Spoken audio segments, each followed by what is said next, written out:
ನಮಸ್ತೆ ಎಲ್ಲರಿಗೂ. Lucky life ಟಿಪ್ಸ್ಗೆ ನಿಮಗೆಲ್ಲರಿಗೂ ಸ್ವಾಗತ. ಮಕರ ರಾಶಿಯ ಈ ಒಂದು ಪ್ರೇಮ ಭವಿಷ್ಯ ಮಹತ್ವದ ಬದಲಾವಣೆಯ ಒಂದು ಮುನ್ಸೂಚನೆ. ಇಂದು ನಾವು ನಿಮ್ಮ ಜೀವನದ ಅತ್ಯಂತ ಸಂವೇದನಾಶೀಲ ಮತ್ತು ಪ್ರಮುಖ ವಿಷಯವಾದ ಈ ಪ್ರೇಮ ಜೀವನದ ಬಗ್ಗೆ ಮಾತನಾಡಲಿದ್ದೇವೆ. ವಿಶೇಷವಾಗಿ ಈ ಫೆಬ್ರವರಿ 24, 2026 ಈ ದಿನ ನಿಮ್ಮ ಪಾಲಿಗೆ ಸಾಮಾನ್ಯ ದಿನವಾಗಿ ಉಳಿಯುವುದಿಲ್ಲ. ಈ ಬ್ರಹ್ಮಾಂಡದ ಶಕ್ತಿಗಳು ಮತ್ತು ನಿಮ್ಮ ಈ ಒಂದು ನವಗ್ರಹಗಳು ಒಂದು ರಹಸ್ಯವಾದ ಆದೇಶವನ್ನು ಹೊರಡಿಸಿವೆ. ನಿಮ್ಮ ಪ್ರೇಮದ ಪಾತ್ರೆಯಲ್ಲಿ ಭಕ್ತಿಯೋ ಅಥವಾ ನೋವೋ ಅದು ಈಗ ತುಂಬಿ ತುಳುಕುತ್ತಿದೆ. ಇಂದು ರಾತ್ರಿ 1 ಗಂಟೆಯ ನಂತರ ನಿಮ್ಮ ಬದುಕಿನಲ್ಲಿ 3 ದಿಗಿಲು ಹುಟ್ಟಿಸುವ ಘಟನೆಗಳು ಸಂಭವಿಸುವ ಸಾಧ್ಯತೆ ಇದೆ. ಇದು ನಿಮ್ಮನ್ನು ಎಚ್ಚರಿಸಲು ಮತ್ತು ನಿಮ್ಮ ಭವಿಷ್ಯವನ್ನು ಸರಿಪಡಿಸಲು ಪ್ರಕೃತಿ ನೀಡುತ್ತಿರುವ ಒಂದು ಸಂಕೇತವಾಗಿದೆ. ನೀವು ಯಾರನ್ನ ನಿಮ್ಮ ಕಣ್ಣಿನ ತಾರೆ ಎಂದು ನಂಬಿದ್ದೀರೋ, ಯಾರಿಲ್ಲದೆ ನಿಮ್ಮ ಜೀವನ ಶೂನ್ಯ ಎಂದು ಭಾವಿಸಿದ್ದರು, ಅಂತಹ ವ್ಯಕ್ತಿಯಿಂದ ದೂರವಾಗುವ ಯೋಗಗಳು ಗೋಚರಿಸುತ್ತಿವೆ. ನೀವು ವರ್ಷಗಳಿಂದ ಯಾವುದಕ್ಕೆ ಹೆದರುತ್ತಿದ್ದೀರೋ ಅದೇ ಘಟನೆ ಈಗ ನಿಮ್ಮ ಪ್ರೇಮ ಜೀವನದಲ್ಲಿ ಸಂಭವಿಸಬಹುದು. ಈ ಸೂರ್ಯಗ್ರಹಣದ ನಂತರ ಗ್ರಹಗಳ ಚಲನೆ ಮತ್ತು ಈ ಒಂದು ಸಂಪೂರ್ಣ ಬದಲಾಗುತ್ತೆ. ನಿಮ್ಮ ಸಂಬಂಧ ಈಗ ಮೊದಲಿನಂತೆ ಇರೋದೇ ಇಲ್ಲ. ಆದರೆ ನೆನಪಿಡಿ, ಇದು ಯಾವುದೋ ಒಂದು ಅಂತ್ಯವಲ್ಲ, ಬದಲಾಗಿ ನಿಮ್ಮ ಪ್ರೇಮ ಜೀವನದ 2ನೇ ಜನ್ಮ ಅಥವಾ ಪುನರುತ್ಥಾನವಾಗಿದೆ. ಈ ಮೊದಲನೆಯ ಘಟನೆ, ನೀವು ಯಾರನ್ನ ಕಣ್ಣು ಮುಚ್ಚಿ ನಂಬಿದ್ದೀರೋ ಅವರ ಬಗ್ಗೆ ದೀರ್ಘಕಾಲದಿಂದ ಮುಚ್ಚಿಟ್ಟಿದ್ದ ಒಂದು ಕಟು ಸತ್ಯ ನಿಮ್ಮ ಮುಂದೆ ಬರಲಿದೆ.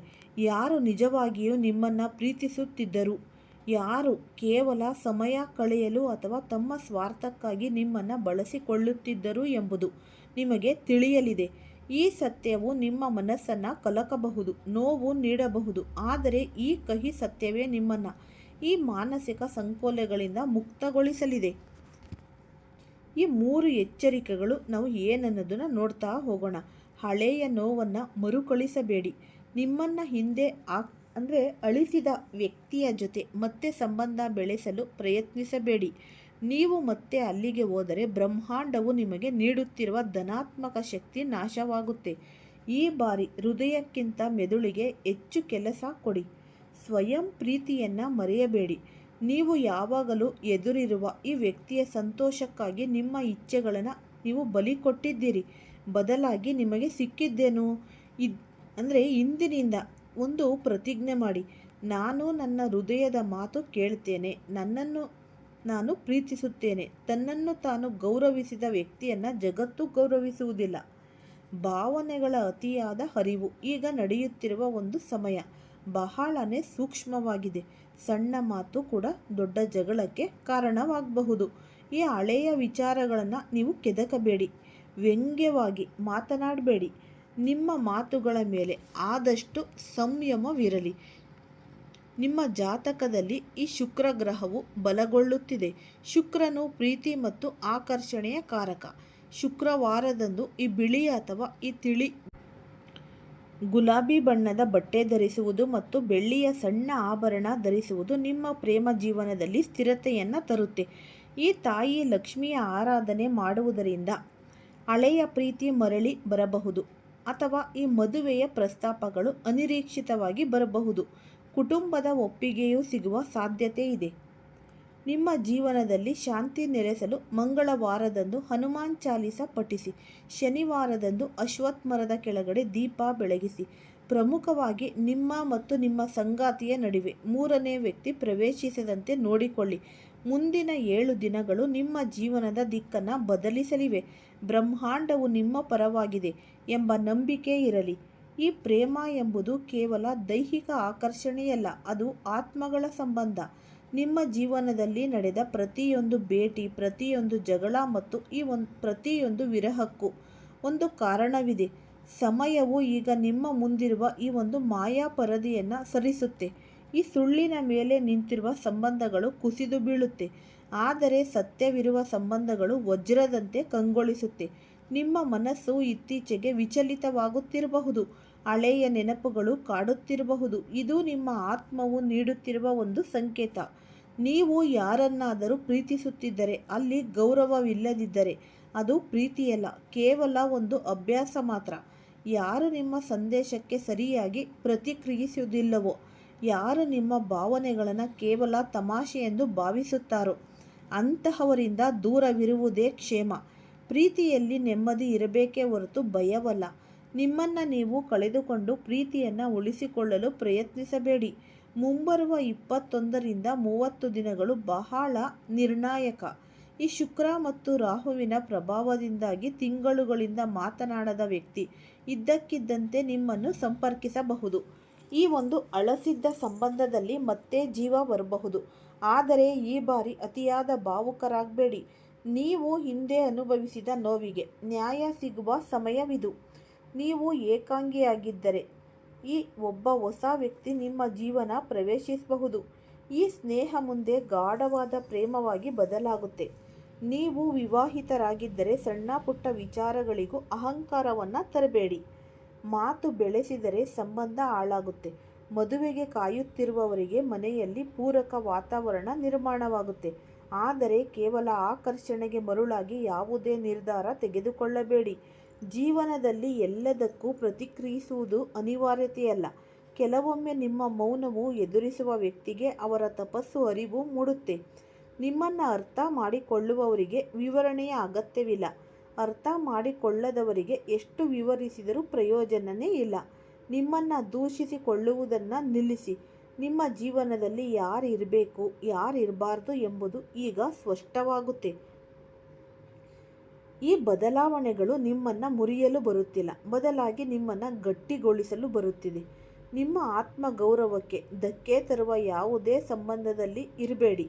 ನೀವು ಒಬ್ಬಂಟಿಯಾಗಿರಬಹುದು, ಆದರೆ ಅಸಹಾಯಕರಲ್ಲ. ಬ್ರಹ್ಮಾಂಡವು ನಿಮಗಾಗಿ ಉತ್ತಮವಾದದ್ದನ್ನು ಕಾಯ್ದಿರಿಸಿದೆ. ಹಳೆಯ ಅಧ್ಯಾಯ ಮುಗಿದಾಗಲೇ ಈ ಹೊಸ ಅಧ್ಯಾಯ ಆರಂಭವಾಗಲು ಸಾಧ್ಯ.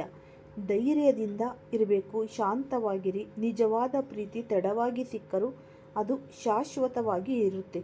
ಈ ನಂಬಿಕೆಯೊಂದಿಗೆ ನೀವು ಆದಷ್ಟು ಹೆಜ್ಜೆಯನ್ನು ಇಡಬೇಕಾಗುತ್ತೆ. ನಿಮ್ಮ ಪ್ರೇಮ ಜೀವನ ಯಾವಾಗಲೂ ಸುಖಮಯವಾಗಿರಲಿ.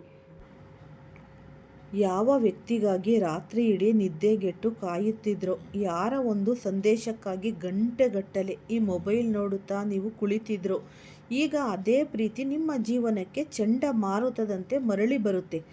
ಆದರೆ ನೀವು ಎಚ್ಚರದಿಂದ ಇರಿ. ಒಂದು ವೇಳೆ ನೀವು ಒಂದು ಸಣ್ಣ ತಪ್ಪು ಮಾಡಿದರೂ ಅಥವಾ ಒಂದು ಮಾತನ್ನು ನಿರ್ಲಕ್ಷಿಸಿದರೂ ಈ ಪ್ರೀತಿ ನಿಮ್ಮ ಕೈಯಿಂದ ಶಾಶ್ವತವಾಗಿ ಜಾರಿ ಹೋಗಬಹುದು. ಏಕೆಂದರೆ ರಾಹುವು ಪ್ರೇಮದ ಮನೆಯಲ್ಲಿ ಸಕ್ರಿಯನಾದಾಗ ಒಂದು ಪ್ರೀತಿಯನ್ನು ಶಿಖರಕ್ಕೆ ಏರಿಸುತ್ತಾನೆ ಅಥವಾ ಭ್ರಮೆ ಮತ್ತು ತಪ್ಪು ತಿಳುವಳಿಕೆಯಿಂದ ಸಂಬಂಧವನ್ನು ಸುಟ್ಟು ಹಾಕ್ತಾನೆ. ಈಗ ನೀವು ಆದಷ್ಟು ಈ ಮೊದಲ 7 ದಿನಗಳಲ್ಲಿ ನಿಮ್ಮ ಈ ಪ್ರೇಮ ಜೀವನಕ್ಕೆ ಎದುರಾಗಲಿರುವ ಈ 3 ದೊಡ್ಡ ಸಂಕಟಗಳ ಬಗ್ಗೆ ನಾವು ನೋಡ್ತಾ ಹೋಗೋಣ. ಈ ಮೊದಲನೆಯ ಸಂಕಟ ಎಂದರೆ ತಪ್ಪು ತಿಳುವಳಿಕೆಯ ಒಂದು ಜಾಲ. ನೀವು ಯಾರನ್ನ ಪ್ರೀತಿಸುತ್ತಿದ್ರೋ ಅದೇ ವ್ಯಕ್ತಿ ಇದ್ದಕ್ಕಿದ್ದಂತೆ ವಿಚಿತ್ರವಾಗಿ ವರ್ತಿಸಲು ಪ್ರಾರಂಭಿಸೋದು. ಅವರು ಬಲವಾಗಿ ಹೋದರು ಎಂದು ನೀವು ನಿಗಮಿಸಬಹುದು. ಆದರೆ ನೆನಪಿಡಿ, ಅದು ಅವರ ಅಸಲಿ ಭಾವನೆಯಲ್ಲ, ಅದು ರಾಹುವಿನ ಒಂದು ಭ್ರಮೆ. ಈ ಸಮಯದಲ್ಲಿ ನೀವು ಕೋಪಗೊಂಡು ಏನಾದರೂ ಅಚಾತುರ್ಯದ ಮಾತುಗಳನ್ನಾಡಿದರೆ ಅಥವಾ ಅವರನ್ನು ಬ್ಲಾಕ್ ಮಾಡಿ ಅಹಂಕಾರ ತೋರಿಸಿದರೆ ನಿಮ್ಮ ಸಂಬಂಧ ಕಡಿದು ಹೋಗುವ ಸಾಧ್ಯತೆ ಹೆಚ್ಚು. ಈ 7 ದಿನಗಳಲ್ಲಿ ಮೌನ ಮತ್ತು ತಾಳ್ಮೆಯೇ ನಿಮ್ಮ ಈ ಒಂದು ಗುರಾಣಿ. ಎರಡನೆಯದು, ಈ 3ನೇ ವ್ಯಕ್ತಿಯ ಪ್ರವೇಶ.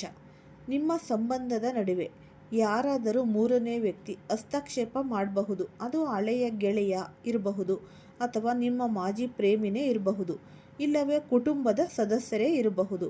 ಅವರು ನಿಮ್ಮ ನಡುವೆ ಅನುಮಾನ ಮತ್ತು ದೂರವನ್ನು ಸೃಷ್ಟಿಸಲು ಪ್ರಯತ್ನಿಸುತ್ತಾರೆ. ಈ ಭಾವನೆಗಳಿಗೆ ಒಳಗಾಗಿ ಯಾವುದೇ ದೊಡ್ಡ ನಿರ್ಧಾರವನ್ನು ಈ ಸಮಯದಲ್ಲಿ ತೆಗೆದುಕೊಳ್ಳಬೇಡಿ. 3ನೇಯದು, ಈ ಮಾನಸಿಕ ಅಶಾಂತಿ. ಈ ಸಮಯದಲ್ಲಿ ನಿಮಗೆ ನಿದ್ದೆ ಬರುವುದಿಲ್ಲ. ಪದೇ ಪದೇ ಅವರ ನೆನಪು ಅನ್ನೋದು ಕಾಡುತ್ತೆ. ಅವರು ಇನ್ನೂ ನನ್ನನ್ನು ಪ್ರೀತಿಸುವುದಿಲ್ಲವೇನೋ ಎಂಬ ಒಂದು ಭಯ ನಿಮ್ಮನ್ನು ಆವರಿಸುತ್ತೆ. ಆದರೆ ಸತ್ಯವೇನೆಂದರೆ ಬ್ರಹ್ಮಾಂಡವು ನಿಮ್ಮ ಸಂಬಂಧದ ಪರೀಕ್ಷೆಯನ್ನು ತೆಗೆದುಕೊಳ್ಳುತ್ತಿದೆ ಅಷ್ಟೇ. ಈಗ ಇಂದು ರಾತ್ರಿ ಅಂದರೆ 11 ಗಂಟೆಯಿಂದ ಪ್ರಾರಂಭವಾಗಲಿರುವ ಈ 10 ದೊಡ್ಡ ಪ್ರೇಮ ಭವಿಷ್ಯವಾಣಿಗಳನ್ನು ನೀವು ಕೇಳಿ.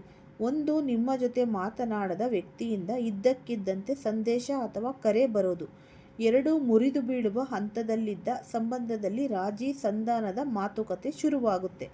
3, ನಿಮ್ಮ ಪ್ರೇಮಿ ಅಥವಾ ಈ ಪ್ರೇಯಸಿ ತನ್ನ ಹಳೆಯ ವರ್ತನೆಗಾಗಿ ನಿಮ್ಮ ಮುಂದೆ ಕ್ಷಮೆ ಕೇಳ್ತಾರೆ. 4ನೇದು, ನೀವು ಸಿಂಗಲ್ ಏನಾದರೂ ಆಗಿದ್ದರೆ ಮುಂದಿನ 21 ದಿನಗಳಲ್ಲಿ ಒಬ್ಬ ವಿಶೇಷ ವ್ಯಕ್ತಿ ನಿಮ್ಮ ಜೀವನಕ್ಕೆ ಬರ್ತಾರೆ. ನಿಮ್ಮ ಪ್ರೀತಿಯ ವಿಷಯದಲ್ಲಿ ಮನೆಯವರಿಂದ ಇದ್ದ ವಿರೋಧ ಕ್ರಮೇಣ ಕಡಿಮೆಯಾಗುತ್ತೆ. ನಿಮ್ಮ ಸಂಬಂಧದಲ್ಲಿ ಅನಿರೀಕ್ಷಿತವಾಗಿ ಈ ಒಂದು ರೊಮ್ಯಾನ್ಸ್ ಮತ್ತು ಹತ್ತಿರದ ಒಡನಾಟ ಹೆಚ್ಚಾಗುತ್ತೆ. ನೀವು ನಿಮ್ಮ ಪ್ರೀತಿ ಪಾತ್ರರ ಜೊತೆ ಸುಂದರ ಪ್ರವಾಸ ಅಥವಾ ಭೇಟಿ ಯೋಗವನ್ನು ಹೊಂದಲಿದ್ದೀರಿ. ನಿಮ್ಮ ಒಂದು ಆಕರ್ಷಣಾ ಶಕ್ತಿ ಹೆಚ್ಚಾಗುತ್ತೆ. ಜನರು ನಿಮ್ಮತ್ತ ಸೆಳೆಯಲ್ಪಡುತ್ತಾರೆ. ಈ ಬ್ರಾಹ್ಮಿ ಮುಹೂರ್ತದಲ್ಲಿ ನಿಮಗೆ ನಿಮ್ಮ ಪ್ರೇಮಿಯ ಕನಸು ಬಿದ್ದರೆ ಅದು ನಿಮ್ಮ ಮಿಲನದ ಸಂಕೇತ ಎಂದು ನೀವು ತಿಳಿಯಿರಿ. ನಿಮ್ಮ ಜನ್ಮ ಕುಂಡಲಿಯ ಪ್ರೇಮ ಭಾವದಲ್ಲಿ ಒಂದು ಶಕ್ತಿಶಾಲಿ ರಾಜಯೋಗ ನಿರ್ಮಾಣವಾಗುತ್ತಿದೆ. ಇದು ಈ ವರ್ಷ ನಿಮಗೆ ಶಾಶ್ವತ ಪ್ರೀತಿಯನ್ನು ನೀಡಲಿದೆ. ನಿಮ್ಮ ಈ ಪ್ರೀತಿಯನ್ನು ಶಾಶ್ವತವಾಗಿಸಲು ಒಂದು ಅಚ್ಚುಕಟ್ಟಾದ ಉಪಾಯವಿದೆ. ಬರುವ ಶುಕ್ರವಾರದ ಸಂಜೆ ಒಂದು ಸಣ್ಣ ದೀಪವನ್ನು ಹಚ್ಚಿ ಅದಕ್ಕೆ ತುಪ್ಪವನ್ನು ಹಾಕಿ 2 ಲವಂಗಗಳನ್ನು ಹಾಕಿ ನಂತರ ಮಹಾಲಕ್ಷ್ಮಿ ಮತ್ತು ಈ ಒಂದು ರಾಧಾಕೃಷ್ಣರನ್ನು ಪ್ರಾರ್ಥಿಸಿ, ಏ ಈಶ್ವರನೇ, ನನ್ನ ಪ್ರೀತಿಯನ್ನು ತಪ್ಪು ತಿಳುವಳಿಕೆಗಳಿಂದ ಕಾಪಾಡು, ನಮ್ಮ ಸಂಬಂಧದಲ್ಲಿ ಸತ್ಯ ಮತ್ತು ವಿಶ್ವಾಸವನ್ನು ತುಂಬು ಎಂದು ಬೇಡಿಕೊಳ್ಳಿ. ನಂತರ ನಿಮ್ಮ ಪ್ರೇಮಿಯ ಹೆಸರನ್ನು 11 ಬಾರಿ ಹೇಳುತ್ತಾ ನೀವು ಆದಷ್ಟು ಈ ಕೃಷ್ಣ ಮತ್ತು ರಾಧೆಯನ್ನು ಜಪಿಸಿ. ಈ ರೀತಿ ಮಾಡುವುದರಿಂದ ರಾಹುವಿನ ಭ್ರಮೆ ದೂರವಾಗಿ ಪ್ರೇಮದ ಬಂಧ ಗಟ್ಟಿಯಾಗುತ್ತೆ. ಕಳೆದ ಅನೇಕ ವರ್ಷಗಳಿಂದ ನಿಮ್ಮ ಪ್ರೇಮ ಜೀವನ ಏಕೆ ಗೊಂದಲಮಯವಾಗಿತ್ತು ಎಂದು ನೀವು ಎಂದಾದರೂ ಯೋಚಿಸಿದ್ರಾ? ಇದಕ್ಕೆ ಕಾರಣ ಕೇವಲ ಪರಿಸ್ಥಿತಿಯಲ್ಲ, ನಿಮ್ಮ ಗ್ರಹಗತಿಗಳ ಒಂದು ಪ್ರಭಾವ. ಈಗಿನ 40 ದಿನಗಳಲ್ಲಿ ನಿಮ್ಮ ಜೀವನದಲ್ಲಿ ಈ 4 ಹಂತಗಳು ಬರಲಿವೆ. ಅಂದರೆ ಮೊದಲನೆಯದು ಈ ಶುದ್ಧೀಕರಣದ ಹಂತ. ಇಲ್ಲಿ ಮುಚ್ಚಿಟ್ಟ ವಿಷಯಗಳು ಹೊರಬರುತ್ತವೆ. ಸ್ವಲ್ಪ ಕಹಿ ಮಾತುಗಳು ನಡೆಯಬಹುದು, ಆದರೆ ಇದು ಸಂಬಂಧ ಹಾಳಾಗುವ ಸಂಕೇತವಲ್ಲ. ಬದಲಾಗಿ ಸಂಬಂಧದಲ್ಲಿರುವ ಕಸವನ್ನು ಹೊರಹಾಕುವ ಪ್ರಕ್ರಿಯೆ. ಎರಡನೆಯದು ಅರಿವಿನ ಹಂತ. ನಿಮ್ಮ ಸಂಗಾತಿಗೆ ನಿಮ್ಮ ಬೆಲೆ ಏನೆಂದು ಅರ್ಥವಾಗಲು ಪ್ರಾರಂಭವಾಗುತ್ತೆ. ಮೂರನೆಯದು ಪುನರ್ಮಿಲನದ ಹಂತ. ಇಲ್ಲಿ ಮಾತುಕತೆಗಳು ಶುರುವಾಗಿ ಸಂಬಂಧ ಗಂಭೀರ ರೂಪ ಪಡೆದುಕೊಳ್ಳುತ್ತೆ. ನಾಲ್ಕನೆಯದು ನಿರ್ಧಾರದ ಹಂತ. ಇಲ್ಲಿ ನಿಮ್ಮ ಸಂಬಂಧ ಜೀವನ ಪರ್ಯಂತ ಉಳಿಯುತ್ತೆ ಅಥವಾ ಬ್ರಹ್ಮಾಂಡವು ನಿಮಗಾಗಿ ಇದ್ದಕ್ಕಿದ್ದಂತೆ ಉತ್ತಮ ವ್ಯಕ್ತಿಯನ್ನು ಕಳುಹಿಸುತ್ತೆ ಎಂಬುದು ತೀರ್ಮಾನವಾಗುತ್ತೆ.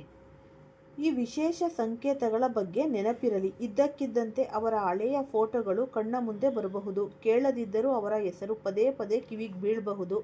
ಈ ಸಾಮಾಜಿಕ ಜಾಲತಾಣಗಳಲ್ಲಿ ಅವರ ಒಂದು ಚಟುವಟಿಕೆ ಹೆಚ್ಚಾಗೋದು, ಇವೆಲ್ಲವೂ ಬ್ರಹ್ಮಾಂಡದ ಸಂಕೇತ. ಈ ಪ್ರೇಮ ಜೀವನವನ್ನು ಸ್ಥಿರವಾಗಿಡಲು 3 ನಿಯಮಗಳು ಪಾಲಿಸಿ. ಮೊದಲನೆಯದಾಗಿ, ಪ್ರತಿದಿನ ಬೆಳಗ್ಗೆ ಎದ್ದ ತಕ್ಷಣ ನಿಮ್ಮ ಸಂಗಾತಿಗೆ ಈ ಧನಾತ್ಮಕ ಶಕ್ತಿಯನ್ನು ಕಳುಹಿಸಿ. ನೀವು ಎಲ್ಲಿದ್ದರೂ ಸುಖವಾಗಿರಿ, ನಿಮ್ಮ ನಡುವಿನ ಗೊಂದಲಗಳು ದೂರವಾಗಲಿ ಎಂದು ಮನಸ್ಸಿನಲ್ಲೇ ಹಾರೈಸಿ. ಎರಡನೆಯದಾಗಿ, ದೂರು ನೀಡುವುದನ್ನು ಕಡಿಮೆ ಮಾಡಿ ಮತ್ತು ಕೃತಜ್ಞತೆಯನ್ನು ಹೆಚ್ಚಿಸಿ. ಅವರು ನಿಮ್ಮ ಜೊತೆ ಸ್ವಲ್ಪ ಸಮಯ ಕಳೆದರೂ ಅದನ್ನು ಗೌರವಿಸಿ. ಮೂರನೆಯದಾಗಿ, ಪ್ರೀತಿಯಲ್ಲಿ ನಿಮ್ಮ ಅಸ್ತಿತ್ವವನ್ನು ಕಳೆದುಕೊಳ್ಳಬೇಡಿ. ನೀವು ಆತ್ಮವಿಶ್ವಾಸದಿಂದ ಇದ್ದಾಗ ಮಾತ್ರ ಆಕರ್ಷಣೆ ಅನ್ನೋದು ಉಳಿಯುತ್ತೆ. ಈ ಪ್ರೀತಿ ಕೇವಲ ಗ್ರಹಗಳಿಂದ ನಡೆಯುವುದಿಲ್ಲ, ಅದು ನಡೆಯುವುದು ವಿಶ್ವಾಸದಿಂದ. ನೀವು ಸದಾ ಸಂಶಯ ಅಥವಾ ಭಯದಲ್ಲಿ ಬದುಕಿದರೆ ಎಂತಹ ದೊಡ್ಡ ಶುಭ ಯೋಗವು ಕೆಲಸ ಅನ್ನೋದು ಮಾಡಲ್ಲ. ರಾಹುವು ನಿಮ್ಮ ಭಾವನಾತ್ಮಕ ಪರಿಪಕ್ವತೆಯನ್ನು ಪರೀಕ್ಷಿಸುತ್ತಿದ್ದಾನೆ. ನೀವು ಪ್ರೀತಿಯಿಂದ ಹಠದಿಂದ ಹಿಡಿದಿಟ್ಟುಕೊಳ್ಳುವ ಬಯಸುತ್ತೀರೋ ಅಥವಾ ಪ್ರೀತಿಯನ್ನು ಅರ್ಥ ಮಾಡಿಕೊಂಡು ಬದುಕಲು ಬಯಸುತ್ತೀರೋ ಎಂಬುದು ನಿಮಗೆ ಮುಖ್ಯ. ಮುಂಬರುವ ಸಮಯದಲ್ಲಿ ನಿಮ್ಮ ಪ್ರೇಮ ಜೀವನದಲ್ಲಿ ಒಂದು ಅದ್ಭುತವಾದ ಮಿಲನವಾಗುತ್ತೆ, ಒಂದು ಮಹತ್ತರವಾದ ಕಲಿಕೆ ಸಿಗುತ್ತೆ. ಎರಡೂ ಸಂದರ್ಭಗಳಲ್ಲಿ ನೀವು ಸೋಲುವುದಿಲ್ಲ, ಬದಲಾಗಿ ಬಲಶಾಲಿಯಾಗುತ್ತೀರಿ. ಹಳೆಯ ನೋವುಗಳೊಂದಿಗೆ ನೀವು ಬದುಕಬೇಕೇ ಅಥವಾ ಈ ಹೊಸ ಚೇತನದೊಂದಿಗೆ ಮುನ್ನಡೆಯಬೇಕೇ ಎಂಬುದು ಈಗ ನಿಮ್ಮ ಕೈಲಿದೆ. ಈ ಪರಿವರ್ತನೆ ಪ್ರಾರಂಭವಾಗಿದೆ. ಜಾಣ್ಮೆಯ ನಿರ್ಧಾರ ನಿಮ್ಮದಾಗಿರಬೇಕು. ಈ ಉಪಯುಕ್ತವಾದ ಮಾಹಿತಿ ನಿಮ್ಮೆಲ್ಲರಿಗೂ ಕೂಡ ಇಷ್ಟ ಆಗಿದೆ ಅಂತ ಭಾವಿಸ್ತೀನಿ. ಇಷ್ಟ ಆಗಿದ್ರೆ ಈ ವಿಡಿಯೋವನ್ನು ಫಸ್ಟಿಂದ ಹಿಡಿದು ಕೊನೆ ತನಕ ಸ್ಕಿಪ್ ಮಾಡ್ದಲೇ ನೋಡಿದ್ರೇ ನಿಮಗೆ ಉಪಯುಕ್ತವಾದ ಮಾಹಿತಿ ಲಭಿಸುತ್ತೆ. ಮತ್ತು ಎಲ್ಲರಿಗೂ ಹೆಚ್ಚಾಗಿ ಶೇರ್ ಮಾಡಿ, ಪುಟ್ಟದೊಂದು ಲೈಕ್ ಕೊಡಿ. ಎಲ್ಲರಿಗೂ ಸಹ ಧನ್ಯವಾದಗಳು.